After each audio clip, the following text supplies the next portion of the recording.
ओम शांति। जैसा कि आज का विषय है,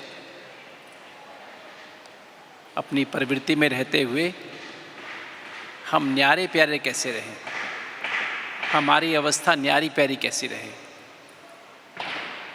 जब भी हम प्रवृत्ति शब्द की बात करते हैं, प्रवृत्ति का अर्थ है परवृत्ति, अर्थात जो मेरा है ना, जिसको हम मेरा कहते हैं, वो मेरी वृत्ति है ना। जैसे सबसे पहली वृत्ति कौन सी है? आत्मा की पहली वृत्ति कौन सी है? पहली वृत्ति है आत्मा की बुद्धि। जो आत्मा की 3 सूक्ष्म शक्तियां हैं ना, क्या कहते हैं? मेरी बुद्धि है ना, मेरा मन, मेरे संस्कार, मेरी आँखें, मेरी नाक, मेरे कान, मेरे मुख, मेरा शरीर, मेरा हार्ट, मेरा लीवर, है ना, ऐसे बोलते हैं ना। तो ये जो पहली प्रवृत्ति हर एक के पास है। तो ये जो प्रवृत्ति है, बुद्धि, मन, संस्कार, 5 कर्मेंद्रियां और शरीर के 8 अंग, ये हमारी पहली प्रवृत्ति है आत्मा की। कहते हैं चैरिटी बिगिंस एट होम। तो सबसे पहले मैं आत्मा इस देह में रहते हुए, इन मन, बुद्धि, संस्कार, जो आत्मा की 3 सूक्ष्म शक्तियां हैं, इसके बीच में रहते हुए, 5 कर्मेंद्रियों और 8 अंगों से बने हुए शरीर के बीच में रहते हुए, मैं इससे न्यारी प्यारी रहूं। बुद्धि जो मेरी पुराने संस्कार, स्वभाव संस्कार आ गए हैं, आधा कल्प से, मध्य से आसुरी स्वभाव संस्कार आ गए हैं, मैं उससे न्यारी प्यारी अवस्था मेरी बन जाए, उसका प्रभाव मेरे ऊपर ना पड़े। राइट? मेरी आंखें भी न्यारी प्यारी, सब कुछ देखते भी न्यारी प्यारी रहें, कान भी सब कुछ सुनते हुए न्यारे प्यारे रहें, खाते हुए भी हमारी न्यारी प्यारी अवस्था में आत्मा परमात्मा की याद में भोजन ग्रहण करें, बातें करते हुए में न्यारे प्यारे रहें। ये तो पहली प्रवृत्ति हमारी ये है। जिसने अपनी इस प्रवृत्ति को पावरफुल बना लिया, आत्मिक अशरीर स्थिति में टिक गए, आत्मा अशरीर स्थिति में टिक करके परमधाम घर में अशरीर बाप से कंबाइंड हो गई, तो ये 3 सूक्ष्म शक्तियां, 5 स्थूल कर्मेंद्रियां और शरीर के 8 अंग हमारे क्या आ जाता है? कंट्रोल में आ जाए। और जब हमारा पूरा का पूरा सिस्टम कंट्रोल में आ जाता है आत्मा के, आत्मा स्वराज्य अधिकारी बन जाती है, तो फिर ऑटोमेटिकली मेरे रोम से, या कहें पहले मन से, क्योंकि आत्मा बुद्धि से करंट परमात्मा से खींचती है। राजयोग बुद्धि हो गए, हम बुद्धि को लगाते हैं परमात्मा के साथ, तो हम बाबा से करंट खींचते हैं हम। और आत्मा मन के द्वारा करंट बना, ये 7 चैतन्य आत्मिक ऊर्जाएं, ज्ञान अर्थात सत्य की समझ, पवित्रता, शांति, सत्य, प्रेम, अतीन्द्रिय सुख, आनंद और 8 शक्तियां, ये मन के माध्यम से शरीर को देती है। मन माध्यम है। जैसे शिव बाबा डायरेक्ट हमसे नहीं मिलता है, ब्रह्मा के माध्यम से हमसे मिलता है, हमें मुरली सुनाते हैं, हमें पालना देते हैं, सर्व संबंधों का प्रेम और प्यार और पालना देते हैं।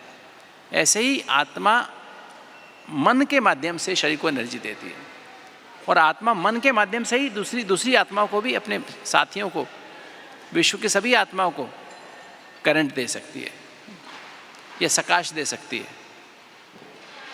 तो ये जो है, तो सबसे पहली चैरिटी बिगिंस एट होम मुझे अपने आप करना है, मुझे अपनी बुद्धि को क्या करना है। ये पॉसिबल कब है? जब आत्मा स्वयं सतो प्रधान हो। जब आत्मा सतो प्रधान है, पावन सतो प्रधान है, तो बुद्धि भी पावन सतो प्रधान है। जैसे मालिक होता है ना, मालिक के पास पैसा हो तो अपने सर्वेंट्स को क्या करता है? अगर वो फुल सैलरी देता है, अच्छे से उनकी देखभाल करता है, तो सारे सर्वेंट अच्छे से सुनते हैं, उसका कहना मानते हैं। अगर मालिक अपने सर्वेंट्स की देखभाल ना कर पाए, उनको प्रॉपर सैलरी ना दे पाए, तो सर्वेंट्स इधर उधर भागते हैं, ध्यान नहीं कर पाते। तो ऐसे ही आत्मा अगर परमात्मा से कंबाइंड होकर, जो 7 चैतन्य आत्मिक ऊर्जाओं का पावर हाउस है, सागर है, उससे निरंतर कंबाइंड रहे, तो आत्मा अपनी बुद्धि को पावन सतो प्रधान बना लेती है, मन भी पावन सतो प्रधान बन जाता है। संस्कार भी, संस्कार माना आदतें, जो हम बुद्धि द्वारा निर्णय करते हैं, मन द्वारा सोचते हैं, ऐसा करते करते क्या होता है, हमारी संस्कार, हमारी आदत भी कैसी हो जाती है, संस्कार कैसे, वो भी सत्व प्रधान हो जाते हैं, पावन बन जाते हैं। फिर हमारी आंखें भी पावन बन जाती, सत्व प्रधान। हमारी नाक भी, कान भी, मुख भी, ये भी सातों एनर्जी इसमें से, हमारे देखने से, पढ़ने से, सुनने से, बोलने से, खाने में भी सातों चैतन्य आत्मिक ऊर्जाएं प्रवाह में रहती हैं। और इसी तरह से हमारे हार्ट, लंग्स, ब्रेन, पेट, लिवर, हमारी हड्डियां, जोड़ सारे एक्यूरेट काम करते हैं, जैसा कि हम सतयुग में होता था। क्योंकि आत्मा पावन सत्व प्रधान थी, तो बुद्धि भी सत्व प्रधान थी, मन भी सत्व प्रधान था, संस्कार भी सत्व प्रधान थे, और पांचों कर्मेंद्रियां, क्या इसलिए क्या कहते थे, कमल नयन, कमल कर्ण, कमल मुख, कमल नासिका, कमल हस्त, कमल पैर, है ना। कमल मन न्यारा प्यारे थे। सबसे परफेक्ट एग्जाम्पल संगम युग में कौन सा है? ब्रह्मा बाबा का परफेक्ट एग्जाम्पल है। ब्रह्मा बाबा इस दुनिया में रहते हुए अपनी अपने अपनी अपनी प्रवृत्ति को संभालते हुए, अपने शरीर को संभालते हुए, पांचों कर्मेंद्रियों को संभालते हुए, इतना बड़ा परिवार, 380 भाई बहनों का परिवार, उसमें लौकिक परिवार था, अलौकिक परिवार भी था, तो भी ब्रह्मा बाबा को जिसने भी देखा, जो भी दादियाँ हमारे अनुभव सुनाती हैं, वो ये कहते बाबा सदा न्यारे परे रहे। बाबा ने कभी उनके लेश मात्र भी उनके पास छाया नहीं थी, मोह की छाया नहीं थी, किसी विकार की छाया नहीं थी। बाबा को कभी किसी ने देखा कि बाबा ने कोई क्रोध किया हो, किसी को आंख दिखाई हो, किसी बात का लोभ किया हो, किसी से लगाव बाबा का हो, ऐसा नहीं। बाबा सबसे न्यारा प्यारा था, ब्रह्मा बाबा सबसे न्यारा प्यारा था। किसी से लगाव नहीं, किसी से झुकाव नहीं, किसी के प्रभाव में नहीं। कोई कितना बड़ा हो, कितना छोटा हो, किसी के बाबा कभी किसी के प्रभाव में नहीं आए, कभी किसी से टकराव में नहीं आए। बाबा ने ड्रामा में जो भी हुआ, कभी उसमें कभी भी क्या, क्यों, कैसे नहीं किया। ब्रह्मा बाबा तो एक परफेक्ट एग्जाम्पल रहे, मम्मा भी ऐसे परफेक्ट एग्जाम्पल रही। हमारी दादी प्रकाशमणि के समय में साथ में काफ़ी समय रहा, और मैं देखा इतनी सारी प्रॉब्लम्स यज्ञ में होती थी, समस्याएं आती थी। इतना बड़ा परिवार, उस समय 130 देशों में, दादी के समय भी लगभग 130 देशों में सेंटर्स थे। भारत में बहुत सेंटर्स थे, गांव-गांव में पाठशालाएं खुल गई थी। तो मैंने देखा दादी को सब कुछ संभालते हुए, दादी में कजरा भी, लेश मात्र भी, दादी सदा न्यारी प्यारी रही।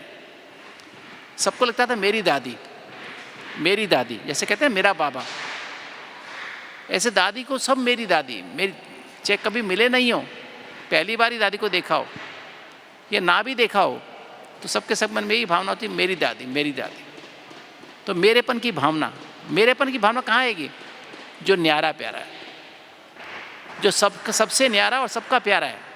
जो सबसे न्यारा होता है वो सबका प्यारा होता है, उसको सब कहते हैं मेरा या मेरी। ऐसे ही दादी गुलजार थे, ऐसे ही दादी जानकी थी, ऐसी शांतामणि दादी थी, हमारी मनोहर दादी थी, हमारे विश्वतन दादा थे। तो ऐसे हमारे आज भी प्रैक्टिकल एग्जाम्पल्स हैं हमारे पास। हमारी रतन दादी है, आज भी उन दादियों में एक है जिसको आप, वैसे तो अभी मिलना पॉसिबल नहीं है आपके लिए, उनको हो सकता है क्लास में आपके पास आए। कल आई थी क्लास में, शाम को आई थी। हाँ, देखो कैसे 100 साल की उम्र है उनकी, तो 100वें साल में है, फिर भी कैसी न्यारी प्यारी मुस्कुराती रहती है। मुस्कुराती है ना। तो ऐसी स्थिति, शरीर में तकलीफ भले हो, कि तो वो उससे परे है, शरीर के कर्म भोग से भी न्यारी प्यारी है। ऐसी स्थिति तो हमारे ब्रह्मा बाबा, मम्मा, दादियों में ऐसी स्थिति दिखाई दी। और फिर सतयुग में लक्ष्मी नारायण की ऐसी स्थिति होती है तो वो भी आत्मा, मन बुद्धि संस्कार तो उसके पास, उनके पास भी है, पांचों कर्मेंद्रियां, पूरा शरीर भी उनके पास है, कि तो न्यारे प्यारे रहते हैं, सबसे न्यारे प्यारे रहते हैं। जरा भी मोह का अंश भी नहीं होता है। लोभ मोह अहंकार किसी विकार का संपूर्ण निर्विकारी। और सारी प्रजा उनको अपना कहती है। जैसे ब्रह्मा बाबा को मेरा बाबा कहते हैं ना, ऐसे वो भी लक्ष्मी नारायण जो है सारी प्रजा के क्या फील होता है, ये हमारे बच्चे हैं। और सारी प्रजा को फील होता है ये मेरे माता पिता हैं। तो हम ब्राह्मण कब बनेंगे बताओ? क्योंकि फॉलो फादर तो करना है ना। जैसे हमारे बाबा है ऐसे हमको भी बनना है। दादियाँ तो प्रैक्टिकल बनी, अभी तक दादियों को हम देख सकते हैं कि दादियाँ प्रैक्टिकल ऐसी बनी हैं। कुछ भी हो जाए, कितनी बड़ी समस्या भी हमने देखा दादियों के सामने आती थी, दादी हमेशा क्या कहती थी, कोई बात नहीं, बाबा बैठा है, कितनी बड़ी समस्या हो। और मुझे याद है दादी के साथ तो मेरा दादी के पास रोज़ जाना होता था। और दादी मुझे कुछ ना कुछ कभी ना कभी कुछ ना कुछ अपने या तो कर्मों के द्वारा सिखाती थी या कभी कभी कुछ बात कह के सिखाती थी। मुझे याद है एक बार दादी के पास मैं गया सुबह, मुरली के बाद मुझे रोज़ जाना होता था दादी के पास। माउंट आबू तभी रहते थे हम। तो देख दादी के पास गए, दादी ने मुझे कहा कि गुप्ता जी आपको ये जो इंचार्ज है ना, इंचार्ज किसे कहते हैं? मैंने कहा दादी इंचार्ज का मतलब तो इंचार्ज में ना जो HOD होता है, हेड ऑफ द डिपार्टमेंट होता है, घर में भी कोई बड़ा होता है उसको इंचार्ज कह देते हैं, ऑफिस में होते हैं तो उसको भी इंचार्ज कह देते हैं। तो दादी ने कहा इंचार्ज का मतलब है जो अंदर रह के चार्ज करता रहे। क्या करता रहे? रह के चार्ज करता रहे, निरंतर अपने आप को चार्ज करता रहे, शिव बाबा से अपनी बैटरी चार्ज करता रहे। तो आप सब कौन है? अपने घर के इंचार्ज हो? नहीं हो अपने घर के इंचार्ज हो ना? नहीं, बहनें भी इंचार्ज हैं और भाई भी इंचार्ज हैं। इंचार्ज हो आप सभी अपने घर के। और इंचार्ज का मतलब ये कि अपने को आत्मा समझ के और परमात्मा पिता से अपनी बैटरी चार्ज करता रहे। अपने आप को ज्ञान अर्थात सत्य की समझ का मतलब क्या? ABCD, आत्मा, बाबा, कनेक्शन और ड्रामा। जितना हम बाबा को याद करते हैं उतना ऑटोमेटिक, क्योंकि परमात्मा है ना, पावर हाउस है, उतना हमारे अंदर फील होता है कि मेरा बाप परमात्मा, तो मैं कौन हूँ? मैं आत्मा हूँ। और परमात्मा का अपने को बच्चा समझ रहे मैं आत्मा हूँ, और आत्मा परमात्मा का संबंध वो अपने अंदर फील होता है। दो बातें जो बाबा की मुरली है, जैसे आज की मुरली है, एक महावाक्य है। योग क्या है? बाबा के एक महावाक्य को सच्ची दिल रिवाइज करो, सच्चे दिल की स्नेह से रिवाइज करो, और फिर सच्ची दिल की लगन से उसको रियलाइज करो, माना महसूस करो, सच्चे दिल से महसूस करो कि बाबा ने मेरे लिए कहा है और मुझे ऐसा बनना है। खाली सुनना नहीं है, खाली सुनाना नहीं है, इसको धारण करना है और धारण करके दूसरों को सुनाना है। अपने कर्मों, घरों में तो स्पेशली घरों में सुनाना नहीं है। अपने बच्चों को सुनाना है क्या? अपने जो घर में आपके मेंबर्स हैं, अगर पति ज्ञान में नहीं चलता है या पत्नी ज्ञान में, तो उसको ज्ञान सुनाना है क्या? बताओ। पति या पत्नी आपका ज्ञान सुनेंगे?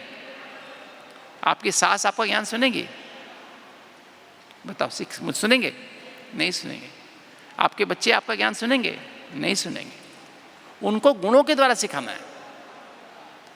परिवार में हमें बोल के नहीं सुनाना होता है, अपने परिवार में हमको गुणों से सिखलाना होता है। जो हमने बाबा की याद के द्वारा जो हमारा व्यवहार बदला हुआ दिखाई दे उन्हें, कि कितने शांत रहते हैं, कितना पहले तो गुस्सा करते थे, जल्दीबाजी करते, अभी तो कितना एकदम शांत हो गए, कुछ भी कहते नहीं है, कितना प्यार है इनके अंदर, कितना खुश रहते हैं, कितना धीरज है इनके अंदर, कोई भी बात में घबराते नहीं हैं, डरते नहीं हैं। पहले डरते थे। जब ये व्यवहार हमारे अंदर देखेंगे ना परिवर्तन, तो उनका दिल करेगा हम भी ऐसे बने, क्योंकि उनके अंदर भी जल्दी चिंता गुस्सा तो उनके अंदर भी है। और खुद परेशान भी हैं उससे। अगर आपके अंदर व्यवहार में परिवर्तन देखें तो उनका दिल करेगा हम बने। तो इंचार्ज का मतलब यही है कि निरंतर जो अभी तक बीत गया उसको फुल स्टॉप लगा के, बिंदु लगा करके, और अपने सत्य में टिक करके, सत्य माना जो सदा है, एटर्नल है, जन्म मरण से परे है। दूसरा सत्य अपरिवर्तनशील है, सत्य कभी बदलता नहीं है, असत्य बदलता रहता है। असत्य का जन्म और मरण होता है। असत्य को हम हद भी कह सकते हैं, हद, और सत्य को बेहद कह देते हैं। तो हमें ये देखना है कि जितना हम अपने को आत्मा समझ के उस परमात्मा पिता से अपनी बैटरी चार्ज करते रहते हैं, तो दादी ने यही कहा कि इंचार्ज मतलब अपने बैटरी को चार्ज करते रहो, और जो भी आपके घर में या आपके डिपार्टमेंट में जो भी लोग हैं उनको पवित्रता, शांति, प्यार, खुशी, आनंद बांटते रहो। उसको बोलते हैं इंचार्ज। अगर आंख दिखाते हो, गुस्सा करते हो, तो आप इंचार्ज नहीं हो। कौन हो? Out charge. कौन हो? Out charge. क्या बनना है? इंचार्ज बनना है कि आउट चार्ज बनना है? बोलो। In charge, out charge. तो घर वाले क्या चाहते हैं हमसे?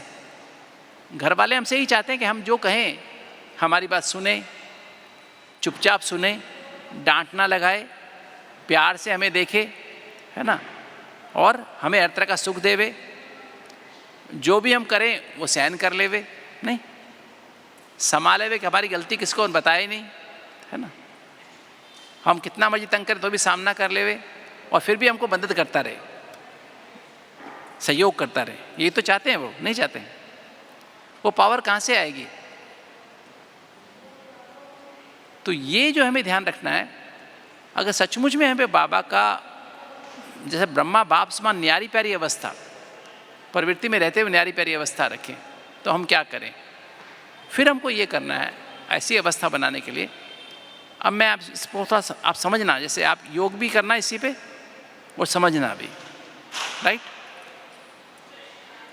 देखिए, जैसे ही शिव बाबा ब्रह्मा बाबा के द्वारा हमको दिव्य ब्राह्मण जन्म देते हैं,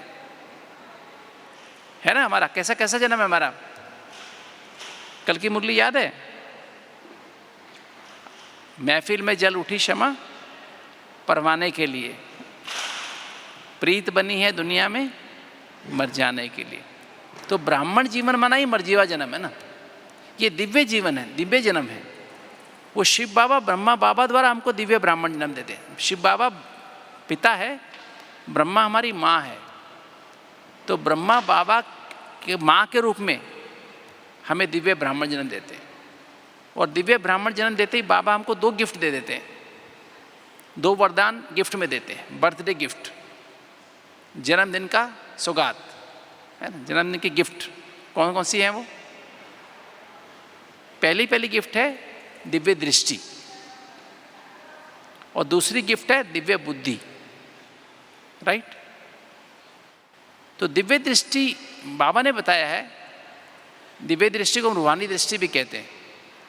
ये जो दृष्टि है, ये तो चमड़े की दृष्टि है, स्थूल दृष्टि है, जो देह को देखती है, देह अभिमान को देखती है, नाम मान शान को देखती है, देह अभिमान के संबंध संपर्क को देखती है, देह अभिमान के पदार्थों को, प्रॉपर्टी को देखती है, पैसे को देखती है, कपड़ों को देखती है, कार को देखती है, बैंक बैलेंस को देखती है, और 5 विकार, देह अभिमान से पैदा होने वाले 5 विकार, काम, क्रोध, लोभ, मोह, अहंकार के प्रभाव में आकर के व्यवहार करती है।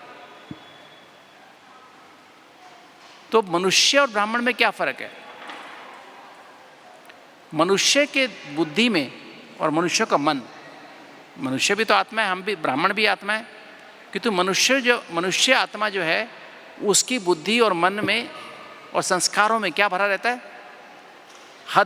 हद माना देह भान।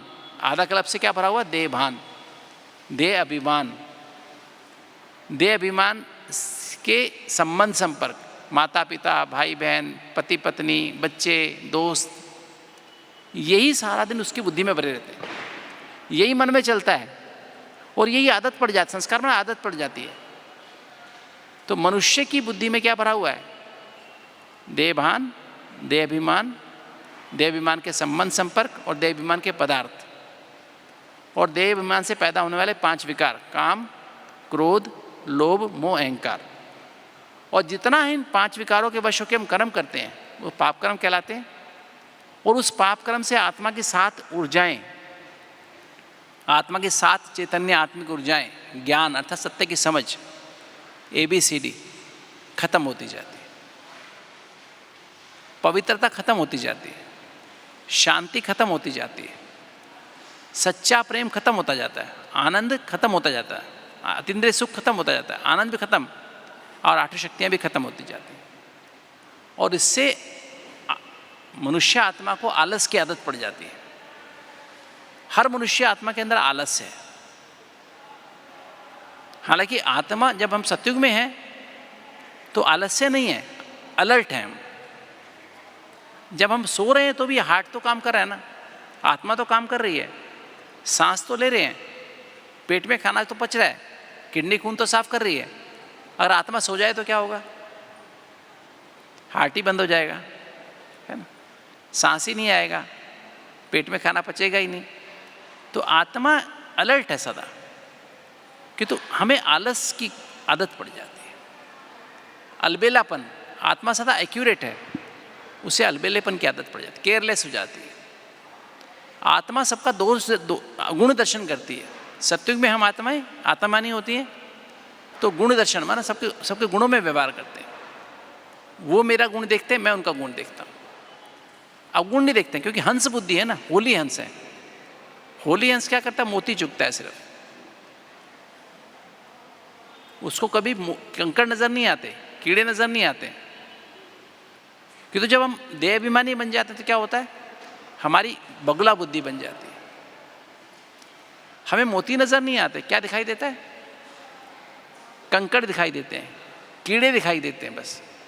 भले मेरे सामने 100 मोती पड़े हों, उसमें 2 कीड़े पड़े हों, तो बगले को क्या दिखाई देगा?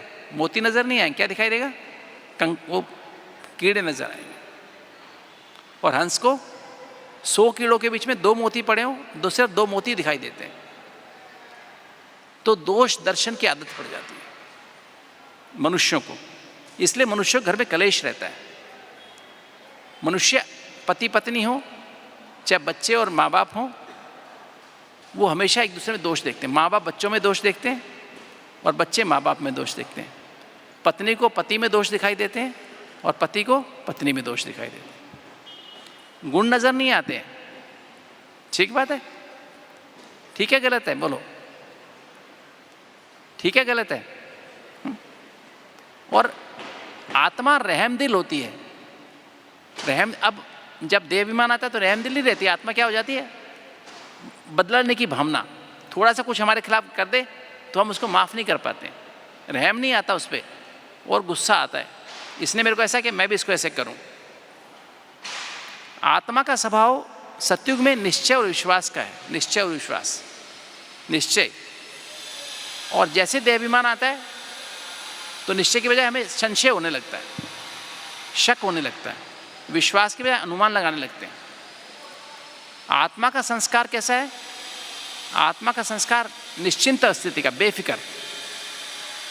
क्योंकि आत्मा खुद तो अविनाशी है, मर नहीं सकती है, आत्मा सदा ही है, तो आत्मा को डर नहीं लगता है। तो आत्मा बेफिक्र रहती है और निश्चिंत स्थिति, निर्भय रहती है। और जैसे ही देहाभिमान आता है तो क्या होता है? वैसे ही आत्मा क्या हो जाती है? डर लगने लगता है और चिंता होने लगती है। ये आदत पड़ जाती है चिंता की। अब सबको, मनुष्यों की आदत है, चिंता की आदत है, डरने की आदत है।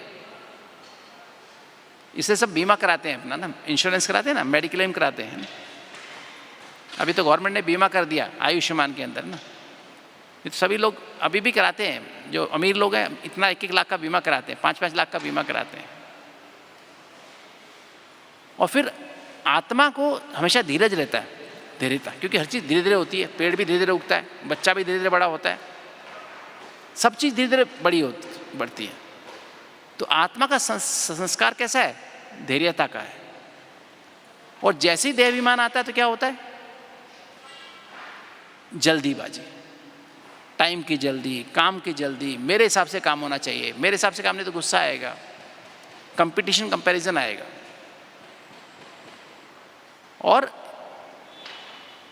विश्व कल्याण की भावना नहीं, आत्महानि स्थिति तो सबका कल्याण हो, सबका कल्याण करने की सोचते हैं। हॉस्पिटल बनवाते हैं, सड़कें बनवाते हैं, धर्मशालाएं बनवाते हैं, मंदिर बनवाते हैं, सबको सुख मिले, पेड़ लगवाते हैं, है ना। देहाभिमान आने से क्या होता है? ईर्ष्या, द्वेष। तो ये हमारी आदतें पड़ जाती। मनुष्य की तो मनुष्य क्या है? मनुष्य की बुद्धि में, मन में और संस्कारों में क्या है? हद रहती है, यही भरा रहता है। जब शिव बाबा ब्रह्मा के द्वारा हम तो दिव्य ब्राह्मण जन्म देते हैं तो हमें बेहद की बुद्धि दे देते हैं। क्या देते हैं? ब्रह्मा, ब्रह्मा माना ब्राह्मण, बेहद, माँ, बेहद की माँ। ब्रह्मा क्या है? बेहद की माँ। शिव बाबा सब मनुष्य आत्माओं की माँ, किंतु ब्रह्मा बेहद की माँ, है ना, जीवात्माओं की माँ। ऐसी ब्राह्मण, ब्राह्मण माना बेहद की बुद्धि वाले, बेहद की बुद्धि के द्वारा मनमना भव होने वाले। मनमना भव सो मध्याजी भव, मतलब मनमना भव होके मध्याजी माना विष्णु, हमारी स्थिति विष्णु जैसी बन जाए। विष्णु माना जिसके प्रवृत्ति में विष का एक अणु भी ना रहे। विष माना काम, क्रोध, लोभ, मोह, अहंकार का अंश भी ना रहे, ऐसी प्रवृत्ति बन जाए। विष्णु किसका रूप है? प्रवृत्ति का रूप, सत्युग की प्रवृत्ति का रूप है। पति पत्नी, लक्ष्मी नारायण, सिर एक, बाजू चार और पैर दो, है ना। जब पति पत्नी बनते हैं तो हमारा सोच एक होनी चाहिए ना। अभी क्या होता है? अभी 5 सिर पत्नी के, 5 सिर पति के, 10 सिर हो गए ना, है ना। 5 विकार स्त्री के, 5 विकार पुरुष के, और 2 बाजू। रावण कितनी बाजू दिखा? 2, है ना। काम करने वाले से 2 हाथ, 4 हाथ नहीं। सोचने वाला 10 सिर और काम करने वाला 2 हाथ, और पैर फिर 2 ही। चलना तो उसी रास्ते पे है दोनों को, अभी भी 2, चाहे कलयुग हो सत्युग हो, चलना तो उसी रास्ते पे है। तो आज इसलिए कलह युग है, टेंशन है ना। 10 तरह की बातें चल रही हैं दिमाग में। पति सोचेगा मैं ऐसा सोच रहा हूँ कि तो पत्नी तो मानेगी नहीं, बेटा तो मानेगा नहीं, बेटी तो मानेगी नहीं, पर उनकी सोच कुछ अलग है। पत्नी कहेगी मैं सोचते रही हूँ पर मेरा पति नहीं मानेगा, मेरे बच्चे नहीं मानेंगे। फिर क्या होता है? काम करने वाले 2 हाथ ही हैं और चलना फिर भी एक ही रास्ते पे, इकट्ठे ही चलना है अंत तक। भारत में तो ऐसे ही है, विदेश में भले अलग अलग हो जाते हैं, अभी तो भारत में भी अलग अलग होने लगे हैं, फिर भी लोग इकट्ठे रहना चाहते हैं, राइट। तो अगर हमें समझना है, अगर हमें सचमुच में ऐसा बनना है कि घर स्वर्ग बन जाए, घर में रहते हमारा घर स्वर्ग बन जाए, नरक से स्वर्ग बन जाए, तो नरक और स्वर्ग में क्या फर्क है? नरक माना ना अरक। हम कहने को आत्मा है कि तो अरक नहीं है, आत्मा का जूस नहीं है। हमारे जीवन में आत्मा का जूस नहीं है। आत्मा का जूस क्या होता है? ये 7 एनर्जी, ज्ञान, गुण, पवित्रता, शांति, प्रेम, सुख, आनंद और शक्ति, 8 शक्तियाँ।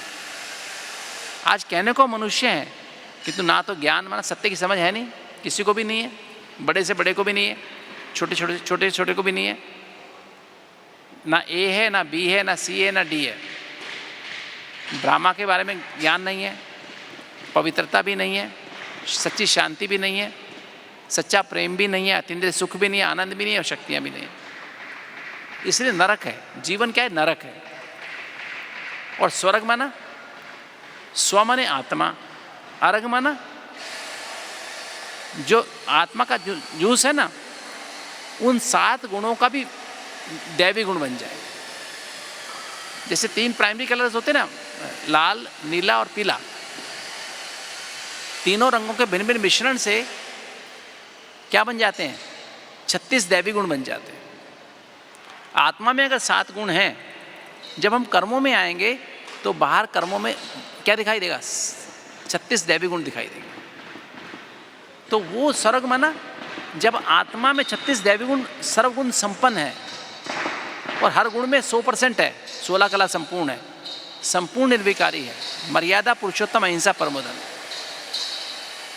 तो बाबा जैसे शिव बाबा ब्रह्मा के द्वारा दिव्य ब्राह्मण जन्म देते हैं, तो दिव्य ब्राह्मण जन्म दिव्य दृष्टि दे देते हैं। और दिव्य दृष्टि से हमें क्या पहले लेवल की दिव्य दृष्टि क्या है, अब उसको आप अभ्यास करना। पहले लेवल की दिव्य दृष्टि क्या है, ये मैं स्थूल देह नहीं, अपने आप से बात कर रहे हैं।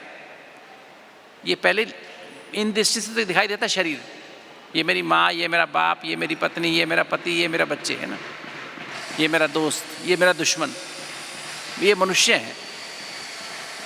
ब्राह्मण माना जिसकी बुद्धि में क्या हो, ABCD, आत्मा, बाबा, कनेक्शन और ड्रामा। तो चलते फिरते, उठते बैठते, खाते पीते, आप इनसे डिस्टर्ब तो नहीं हो रहे, पीछे आवाज से डिस्टर्ब नहीं हो, है ना, आप अपना एकाग्र रहो, है ना। तो दिव्य दृष्टि से हम क्या अपने आप को देखते हैं, अब अपने को देह नहीं देखते हैं, दूसरों को देह नहीं देखते हैं, क्या देखते हैं, मैं स्थूल देह नहीं, इस स्थूल देह को चलाने वाली अति सूक्ष्म चैतन्य ज्योति बिंदु आत्मा, परम धाम निवासी, अति सूक्ष्म, परम सत्य, परम चैतन्य, वो सदा ही सत्य है, वो सदा ही चैतन्य है। और परम ज्योति बिंदु, सदा ही परम माना उसकी ज्योति कभी कम ज़्यादा नहीं होती, आत्मा की ज्योति कम ज़्यादा होती है। हम आधा कल्प सत्य, आधा कल्प असत्य बन जाते हैं, वो परम सदा ही सत्य रहता है, वो परम चैतन्य है, परम ज्योति बिंदु, परम पिता परमात्मा शिव की संतान है। और ये सामने वाला जो भी है, चाहे वो मेरा पति है, चाहे पत्नी है, चाहे बच्चा है, चाहे कोई भी है, चाहे आया है, वो भी क्या है, वो भी आत्मा है, वो भी उसकी संतान है। तो जितना इस दिव्य दृष्टि को हम यूज़ करते जाते हैं, चलते फिरते, उठते बैठते, खाते पीते यूज़ करते हैं, उतना क्या होता है, उतना हम जितना हम इसको यूज़ करते जाते हैं, उतना हमारी दिव्य बुद्धि क्या बनती जाती है, रॉकेट बनती जाती है, दिव्य बुद्धि में करंट आता जाता है। तो दिव्य दृष्टि यूज़ करते जाओ, दिव्य बुद्धि बढ़ती जाएगी। अब हमें 4 बातें दिव्य दृष्टि से अपने आप को महसूस करनी होती हैं, चलते फिरते, उठते बैठते, खाते, हर समय यूज़ करनी है। जैसे हमेशा ध्यान रहता है मैं सतीश गुप्ता हूँ, या आपको अपना नाम याद रहता है शरीर का, मैं माँ हूँ, मैं बाप हूँ, मैं पति हूँ, मैं पत्नी हूँ, या बिजनेसमैन हूँ, या मैं डॉक्टर हूँ, हमेशा याद रहता है, रहता नहीं रहता। अब हमको क्या याद रहना चाहिए, चलते फिरते ये इमर्ज रहना चाहिए, दिव्य दृष्टि को यूज़ करते जाओ, चलते फिरते यूज़ करो, मैं स्थूल देह नहीं, इस स्थूल देह को चलाने वाली ये आत्मा हूँ। और शिव बाबा ब्रह्मा बाबा के द्वारा मुझको दिव्य ब्राह्मण जन्म देते ही दिव्य बुद्धि, बाबा ने दिव्य दृष्टि दी है, दिव्य बुद्धि दी है। और ये दिव्य दृष्टि का पहला लेवल यही है। और शिव बाबा ब्रह्मा बाबा के द्वारा मुझे सर्व संबंधों की पालना और प्यार दे रहा है। माता कौन कौन है, शिव बाबा मेरा क्या क्या है, माता, पिता, शिक्षक, सतगुरु, बंधु माना बड़ा भाई, सखा, साजन और बच्चा। मुख्य 9 संबंध बाबा के हमारे साथ हैं, राइट। वैसे तो हर संबंध है, बाबा मालिश भी कर देता है, सौदागर भी है, और क्या क्या है, जादूगर भी है, खिवैया भी है, लिबरेटर भी है, किंतु मुख्य 9 संबंध हमें बाबा के साथ अनुभव होने चाहिए। और ड्रामा, सृष्टि रूपी ड्रामा में हर आत्मा एक्टर है, हर आत्मा अपने इस जन्म और पिछले जन्मों कर्मों के हिसाब किताब के अनुसार 100% एक्यूरेट पार्ट प्ले अभी तक किया है और कर रही है। कोई व्यक्ति मुझे धोखा क्यों देता है बार बार, कोई मुझे तंग क्यों करता है, कोई मेरे को बार बार मेरी इंसल्ट क्यों करता है, क्यों करते हैं बताइए। और कोई व्यक्ति बिना उसको कुछ किए तो भी मेरी महिमा करता है, ऐसा क्यों है।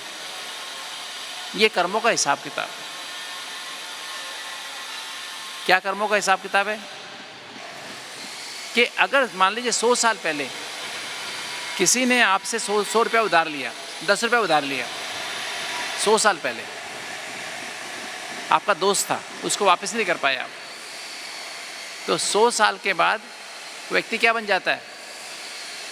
आपके घर में 100 साल के बाद आपके घर में जन्म लेगा, या तो आपका बेटा बनेगा, या वाइफ बनेगा, हस्बैंड बनेगा, या बिजनेस पार्टनर बनेगा, और आपको उसके 10 रुपये वापस करने पड़ेंगे। तो 10 रुपये तो हिसाब है, क्योंकि उसका किताब कितना बड़ा है, मतलब ब्याज कितना है। 10 रुपये का ब्याज कितना होता है 100 साल का? मैंने एक बार हिसाब लगाया था, 4,18,35,040 रुपये बनता है। ये तो 100 साल का हिसाब है। हमारा हिसाब कितने साल का है? 2500 साल का है। तो सोचो, 10 रुपये उधार लिया, 100 साल के बाद इतना बन गया। अब वो उतना खर्च, उतना उसको देना पड़ेगा आपको। जब तक दोगे नहीं, संतुष्ट नहीं होगा सामने वाला। आप देखो आपके घर में आपका पति आपसे संतुष्ट होता है, आपकी पत्नी आपसे संतुष्ट होती है, नहीं होती? आपके बच्चे आपसे संतुष्ट होते हैं, आपका बॉस आपसे संतुष्ट होता है, आपके एम्प्लॉयज़ आपसे संतुष्ट हैं? क्यों नहीं? क्योंकि कर्मों का हिसाब किताब है, इसलिए जन्म मिला है। अगर किसी को 2 बार इंसल्ट की 100 साल पहले, इस जन्म में कितनी बार मिलेगी इंसल्ट? कम से कम 20,000 बार, सुबह शाम बिना नागा। किसी को गाली दी तो 2 गाली का 20,000 गाली। धोखा दिया तो पिछले जन्म में किसी को, इस जन्म में वही व्यक्ति आपको कम से कम 1000 बार धोखा देगा। आप कहते हो मुझे ये मेरे को रोज तंग करता है, धोखा देता है, फिर भी समझ नहीं आती इसको। समझाने की कोशिश करो, समझेगा? नहीं समझेगा। ये कर्मों का हिसाब किताब है। इससे जो भी बीत गया, बीमारी, हार्ट की बीमारी आ गई, डायबिटीज़ हो गई, ब्लड प्रेशर हो गया, सिर दर्द हो रहा है, दमा हो गया, कमर रीढ़ की हड्डी खराब हो गई, घुटने खराब, क्यों? कर्मों का हिसाब किताब। वो व्यक्ति के कारण ही होता है। हार्ट की बीमारी हो, चाहे डायबिटीज़ हो, चाहे वो कमर दर्द हो, चाहे घुटने, कहते हैं घुटने टूट गए मेरे, है ना? क्यों टूटे? ये कर्मों का हिसाब किताब है। इसलिए जो बीत गया उसको फुल स्टॉप लगाओ। कुछ भी गलत नहीं हुआ आपके साथ अभी भी, हमारे साथ अभी तक कुछ गलत नहीं हुआ है। अपने ही कर्मों का हिसाब किताब है। जो हुआ अच्छा हुआ, इसलिए फुल स्टॉप लगा दो। कोई फ़ायदा नहीं है बार बार सोचने से, ये गाली क्यों देता है, ये इसने धोखा क्यों दिया, इसने ऐसा किया, इसने ऐसा किया। नहीं, कुछ फ़ायदा नहीं। तो अपने सत्य में टिक जाओ, फुल स्टॉप लगा के सत्य में टिक करके उस परम सत्य परमात्मा से याद, उससे कंबाइंड होकर काम करो। जितना उससे कंबाइंड होकर हम काम करेंगे तो क्या होगा? अब अच्छे कर्म कर पाएंगे, श्रीमत पे चल पाएंगे, और परमात्मा की याद से क्या होगा? हमारे अच्छे कर्म जमा होते जाएंगे, बुरे कर्म भस्म होते जाएंगे, और इससे हमारे अंदर पवित्रता पैदा होगी। राइट? पवित्रता माना अपने सत्य स्वरूप में टिक के सामने वाले को भी हम ये नहीं देख रहे मेरे को धोखा देने वाला है, मेरे को तंग करने वाला है, मेरी पत्नी है, मेरा पति है। नहीं, आत्मा के रूप में देख रहे हैं, कर्मों के हिसाब किताब को देख रहे हैं। फुल स्टॉप लगा दिया है उसको, अपने सत्य में टिक के। मेरा बाप ऐसा सोचता है, कुछ भी सोचता नहीं है, और मैं सारा दिन सोचता रहता हूँ। इसी को तो अशांति कहते हैं। जब मैंने फुल स्टॉप लगा दिया तो सत्य में टिक के उस परम सत्य परमात्मा से जो पवित्रता का सागर है, पावर हाउस है, तो मेरे अंदर पवित्रता भी आ गई, शांति भी आनी शुरू हो गई। शांति माना वर्तमान में रहना, बीइंग इन द प्रेजेंट। अधिकतर हम 90% विचार हमारे पास से आते हैं। पास्ट में जो भी कुछ हमने, किसी ने दुख दिया, धोखा दिया, उससे आते हैं। तंग किया किसी ने, उसी के विचार दिमाग में चिपके रहते हैं, उससे हम बाहर निकल नहीं पाते हैं।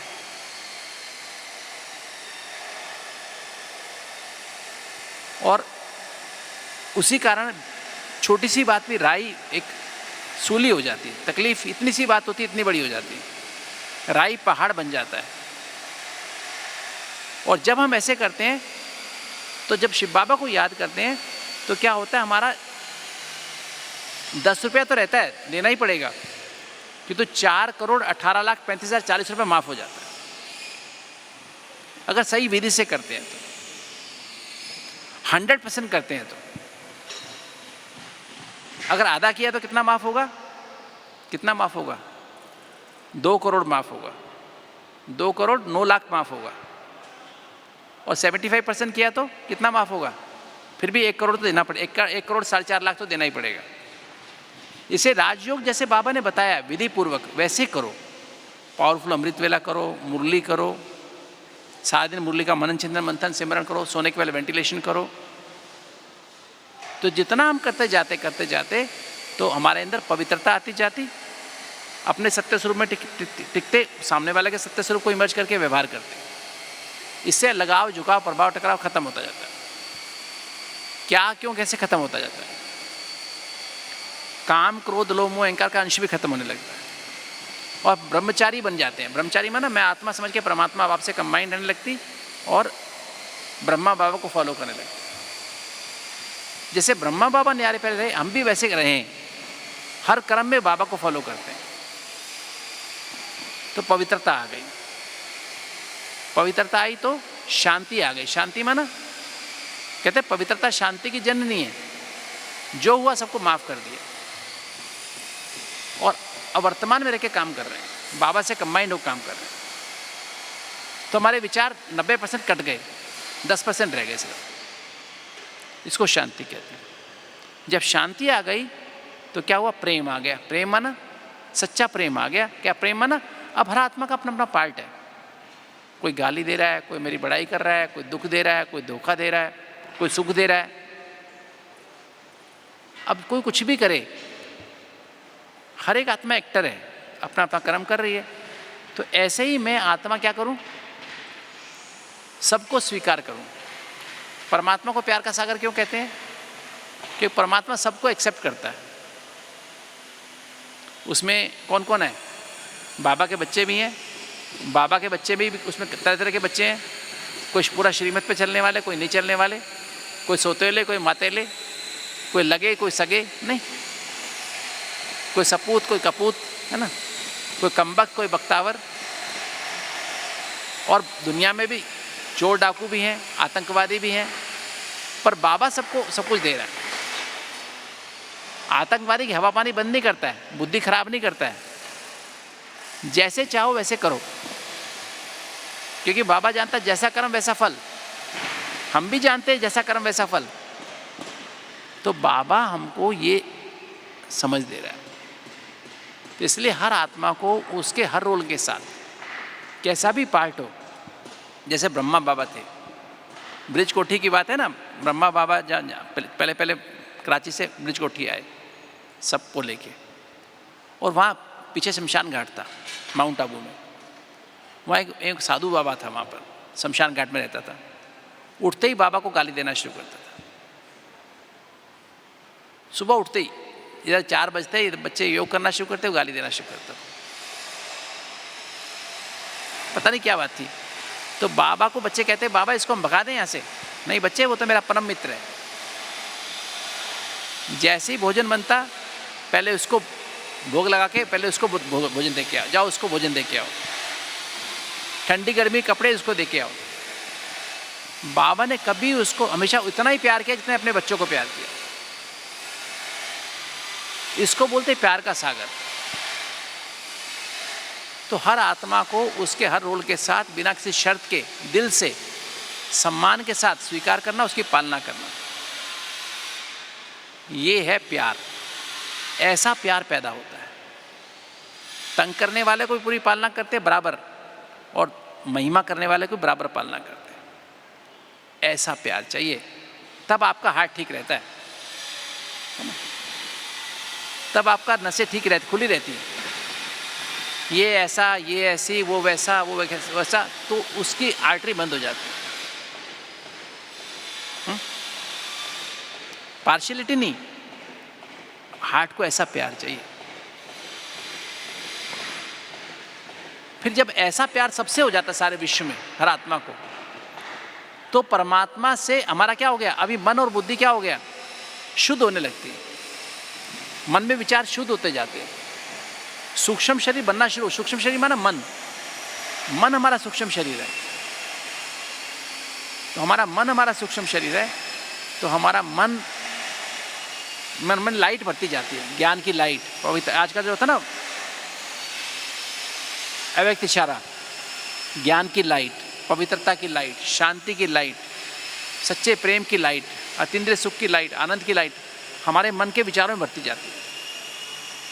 तो सारे शरीर में लाइट, ये लाइट भर गई। एक जैसे सूक्ष्म शरीर कैसा है, मन ही सूक्ष्म शरीर है, वो सारे शरीर में फैला हुआ है। जैसे एक ब्रेड होती है ना, सूखी ब्रेड, एक प्लेट में दूध ले लो, तो सूखी ब्रेड को प्लेट में रख दो, उसमें दूध है, तो क्या दूध कहाँ गया, सारा ब्रेड में चला गया। तो जैसा ब्रेड की शेप है वैसे दूध की शेप है। इसी तरह से सूक्ष्म शरीर हमारा सारे शरीर में फैला हुआ है। तो हम जितना जितना बाबा की मुरली को हम रिवाइज और रियलाइज करते जाते हैं, ABCD को रिवाइज और रियलाइज करते जाते हैं, उतना अधिक हमारा लाइट का सूक्ष्म शरीर बनता जाता है। और क्या होता है, अतीन्द्रिय सुख, आनंद की अनुभूति होने लगती है, बाबा के साथ की अनुभूति होने लगती है। आनंद माना, आन माना बंधन, आनंद माना मुक्त, बंधन मुक्त स्थिति, लवलीन स्थिति अनुभव होने लगती है। अतीन्द्रिय सुख माना पाना था सो पा लिया, काम क्या बाकी रहा, ऐसी स्थिति महसूस होने लगती है। जब आनंद की स्थिति महसूस होने लगती है तो क्या होता है, अब हमारी तीसरी आंख खुल जाती है। तीसरी आंख खुलने से क्या होता है, तीसरी आंख में ना सत्य को परखने की शक्ति। जिस चीज में आनंद आ जाता है ना, अतीन्द्रिय सुख आ जाता है, वहां पर क्या होता है, हमारी तीसरी आंख तब खुलती है कि हाँ अब समझ में आ गया, मुझे यही चाहिए था। जब ये समझ में आ जाता है, तीसरी आंख खुल गई, जिसको विवेक कहते हैं, विजडम भी कहते हैं अंग्रेजी में, थर्ड आई ऑफ विजडम कहते हैं। तो निर्णय शक्ति या कहें बुद्धि यथार्थ निर्णय लेने लगती है। अब ये दिव्य बुद्धि एक्टिव हो गई। अब दिव्य बुद्धि जो वरदान मिला था ना, अब ये एक्टिव हुआ इतनी देर के बाद, तब रॉकेट बन गई है अभी।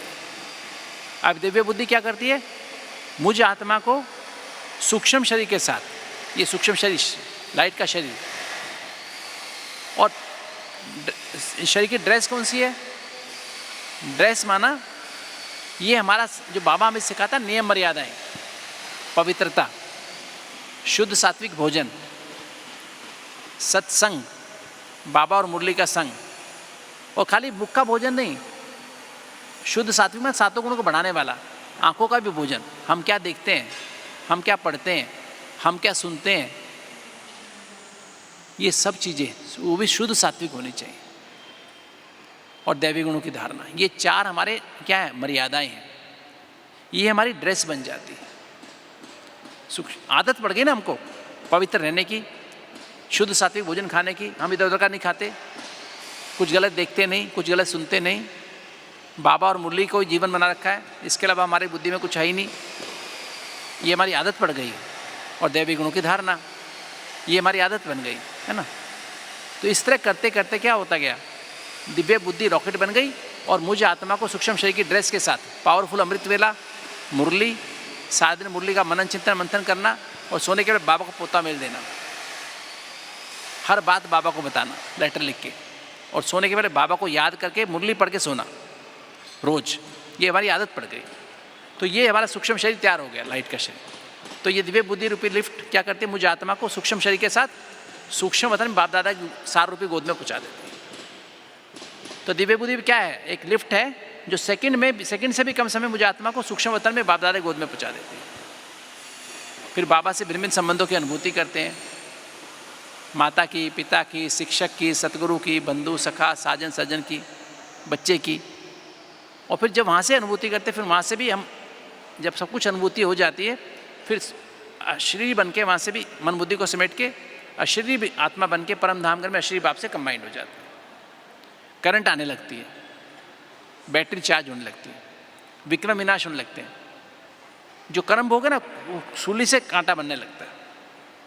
अब सहन करने की शक्ति आ जाती है, समाने की शक्ति आ जाती है, और एक के बाद एक समस्या है सामना करने की शक्ति आ जाती है, और सहयोग करने की शक्ति आ जाती है।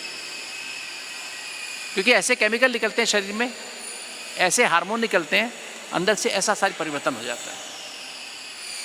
और तब हीलिंग एनर्जी पैदा हो। हीलिंग एनर्जी में ना तकलीफें ठीक होने लगती हैं, हमारा आभा मंडल बड़ा होने लगता है।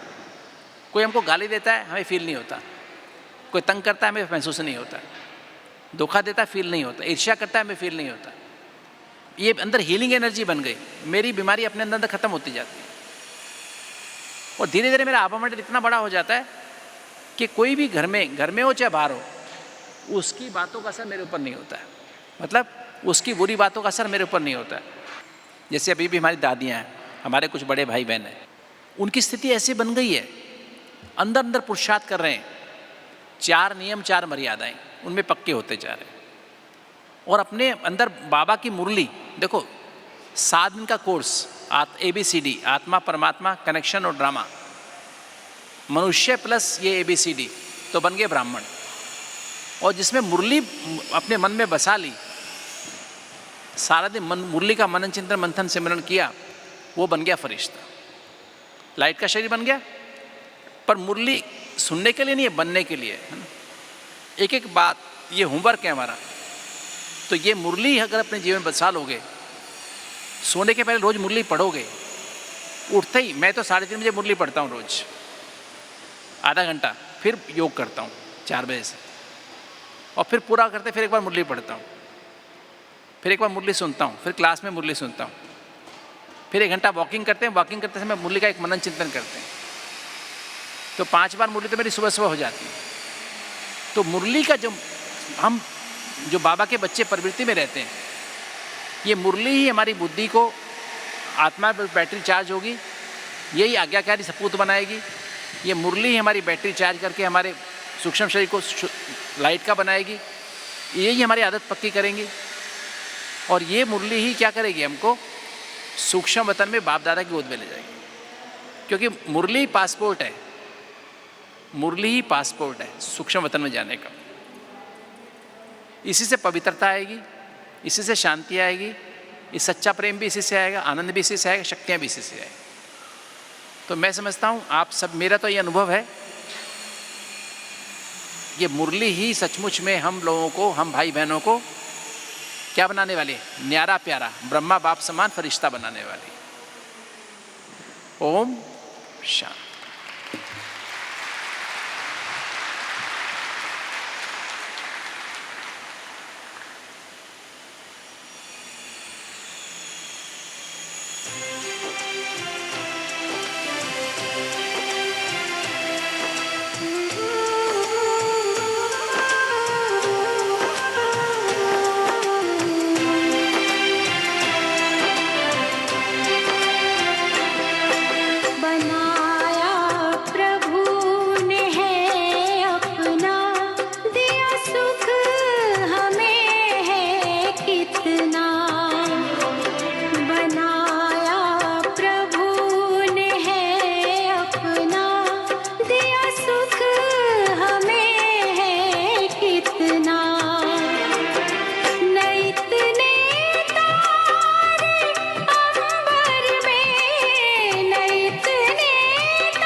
ये मेहरबानियाँ तो है उसकी, वरना कोई उसको कब पाए।